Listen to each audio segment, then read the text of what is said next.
Assalamualaikum warahmatullahi wabarakatuh. Saya Jenny Reski dengan NIM 2305026. Saya akan mempresentasikan laporan fisika dasar 1 gerak peluru. Nah, di sini saya akan membahas tentang abstrak. Praktikum besaran gerak peluru yang dilakukan dengan simulasi path projective motion. Penelitian ini mengulas konsep gerak peluru dan penelitian ini bertujuan untuk mengetahui efektivitas modul praktikum mandiri tentang gerak parabola atau peluru. Memahami dan mendeskripsi gerak peluru dengan baik dan memahami hubungan antara waktu peluru dengan kecepatan awal lintasan peluru dengan menggunakan path collar. Kata kuncinya yaitu gerak peluru, kecepatan awal, dan gerak parabola. Lalu di sini saya akan membahas tentang latar belakang. Pada umumnya, kita hanya mengenal gerak yang mempunyai lintasan berbentuk lurus. Gerak tidak hanya dapat menghasilkan lintasan yang lain, contohnya lintasan parabola, tanpa kita sadari, selama ini di kehidupan kita sering jumpai kegiatan yang menghasilkan lintasan parabola, contohnya bola yang dipukul atau dilempar pada permainan baseball, bola yang ditendang pada pertandingan sepak bola, peluru yang ditembakkan dari senapan. Dari semua gerak parabola atau peluru di atas, semuanya pasti bisa dihitung dengan rumus fisika. Ada beberapa variabel yang bisa dicari dari gerak peluru, antara lain adalah jarak, tinggi maksimum, jarak tembakan maksimum. Tentu untuk mengetahui hal tersebut, kita harus memahami terlebih dahulu apa yang dimaksud dengan gerak peluru. Nah, di sini ada tujuan kita melakukan praktikum. Yang pertama yaitu memahami dan mendeskripsikan gerak peluru dengan baik. Yang kedua, memahami hubungan antara waktu peluru di udara dengan kecepatan awal. Yang ketiga, memahami hubungan antara kondisi awal dengan lintasan peluru. Nah, selanjutnya ada permasalahan. Yang pertama, apa yang dimaksud dengan gerak parabola? Yang kedua, bagaimana hubungan antara waktu peluru di udara dengan kecepatan awal? Yang ketiga, bagaimana hubungan kondisi awal dengan lintasan peluru? Nah, selanjutnya ini adalah dasar teori dari praktikum, yaitu gerak peluru. Gerak peluru atau parabola pada dasarnya merupakan perpaduan antara gerak horizontal pada sumbu X dengan vertikal pada sumbu Y. Pada gerak horizontal bersifat gerak lurus beraturan, karena gesekan udara diabaikan, sedangkan pada gerak vertikal bersifat gerak lurus berubah beraturan, karena pengaruh percepatan dari gravitasi bumi. Gerak peluru merupakan suatu jenis gerakan benda yang pada awalnya diberi kecepatan awal, lalu menempuh lintasan yang arah sepenuhnya dipengaruhi oleh gravitasi. Karena gerak peluru termasuk dalam pokok bahasan kinematika, yaitu ilmu fisika yang membahas tentang gerak benda tanpa mempersoalkan penyebabnya. Nah, ini adalah contoh lintasan peluru. Dulu ya. Apa ini? Nah, ini adalah contoh lintasan peluru. Fx-nya merupakan komponen kecepatan pada sumbu X, Fy-nya merupakan komponen kecepatan pada sumbu Y, dan Fo adalah kecepatan awal. Jika kita memperhatikan gambar di atas, maka dapat disimpulkan bahwa gerak peluru memiliki 3 titik kondisi sebagai berikut. Pada titik A, titik ini merupakan titik awal gerak benda. Pada titik B dan D, kondisi kecepatan benda pada waktu tertentu, dan pada titik C, kecepatan benda Fy sama dengan 0 karena dia berada di puncaknya.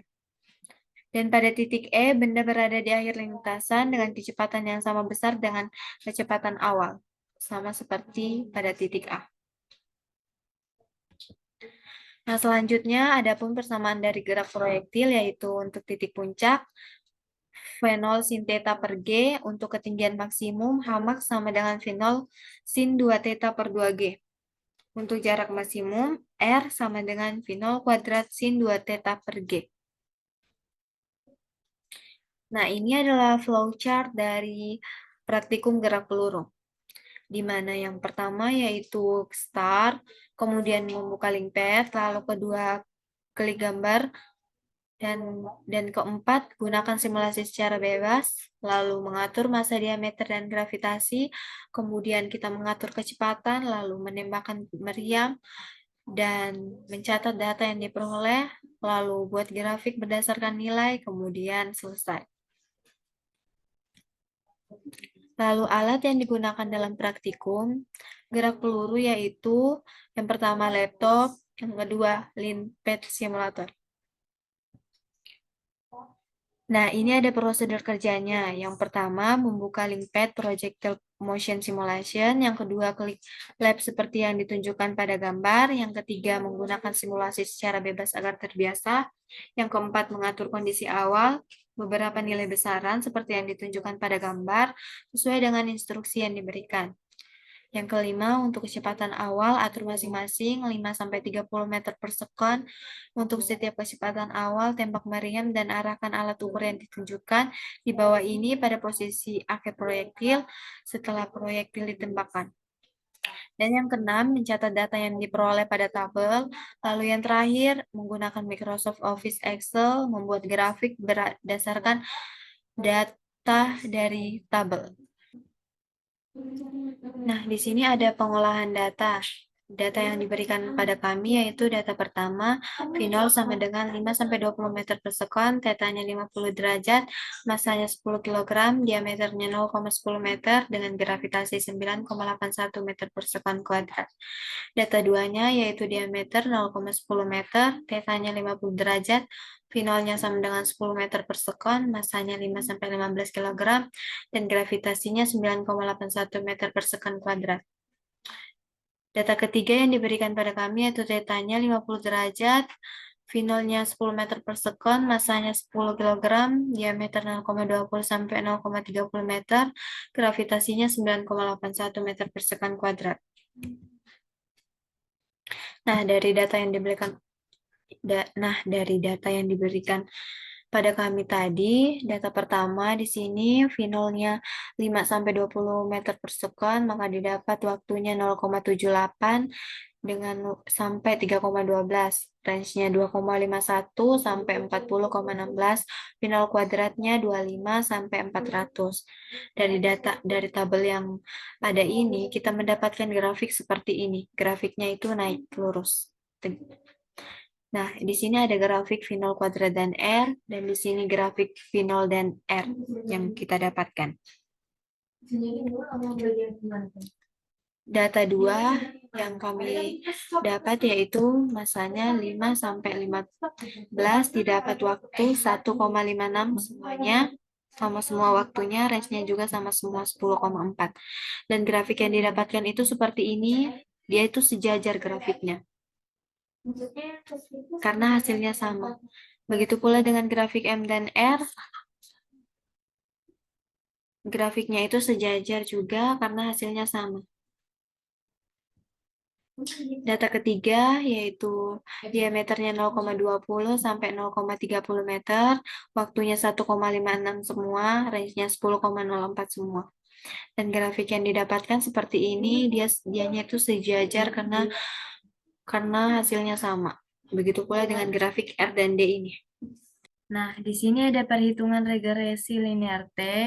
Ketika kita telah melakukan 16 kali percobaan, maka V0-nya sama dengan 200, waktunya sama dengan 31,22. Ketika kita menjumlahkan ini semua, V0 kuadratnya 2829, XY-nya sekian.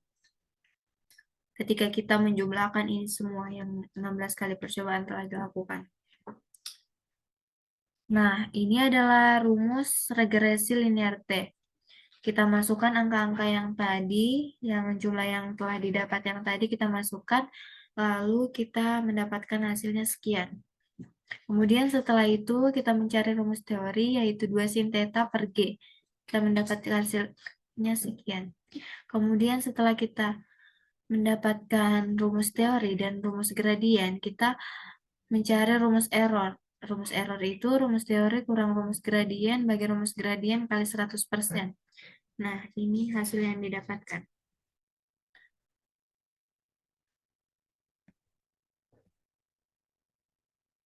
Kemudian pada perhitungan regresi linear R. Kita juga telah melakukan 16 kali percobaan, V0 kuadrat yang didapatkan 2829, R-nya kita dapatkan 286,01. Rinol kuadratnya kita dapatkan sekian. Rinol kuadrat kali R kita dapatkan sekian. Ketika kita telah menjumlahkan ini semua. Nah, ketika kita telah dapat penjumlahannya, kita masukkan penjumlahan tersebut ke dalam rumus regresi linear R. Kita masukkan angka-angkanya. Lalu kita dapat hasilnya sekian. Kemudian kita mencari rumus teorinya, yaitu sin 2 theta per G, kita dapat hasilnya sekian. Sesudah itu, kita mencari lagi rumus errornya, dan didapat hasilnya sekian. Pembahasan berdasarkan praktikum yang telah dilakukan tentang gerak peluru menggunakan PET simulator yang dilakukan dengan beberapa percobaan dengan 3 data yang berbeda. Percobaan pertama merubah kecepatan awal pada gerak peluru dari 5-20 meter per sekon dengan sudut 50 derajat, diameter peluru 0,10 meter, dan gravitasi 9,81 meter per sekon. Dan massa yang kita dapat itu 10 kg. Setelah 16 kali percobaan, dapat disimpulkan bahwa kecepatan awal berpengaruh terhadap waktu peluru. Semakin besar kecepatan awal, maka waktu yang diperlukan semakin lama. Percobaan kedua mengubah massa dari 5-15 kg dengan kecepatan awal 10 meter per sekon, dan sudut massa diameter peluru yang sudah ditentukan dapat disimpulkan bahwa massa tidak berpengaruh pada waktu peluru di udara. Dan yang percobaan ketiga itu mengubah diameter peluru dari 0,20 sampai 0,30 meter. Dan hasil yang didapatkan bahwa diameter peluru tidak berpengaruh terhadap waktu. Kemudian di sini ada kesimpulan dari percobaan yang telah dilakukan pada gerak peluru, yaitu pertama, kecepatan awal berpengaruh pada waktu, kedua, massa tidak berpengaruh terhadap waktu, ketiga, diameter peluru tidak berpengaruh terhadap jarak dan waktu, dan keempat, kecepatan awal berbanding lurus dengan waktu di udara.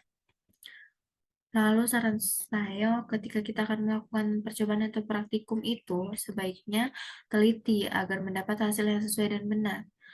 Yang kedua, sebelum memulai praktikum, sebaiknya membaca dan mempelajari modul. Dan yang ketiga, datang tepat waktu sesuai jadwal yang diberikan penguji. Sekian, terima kasih. Kurang lebihnya mohon dimaafkan. Terima kasih.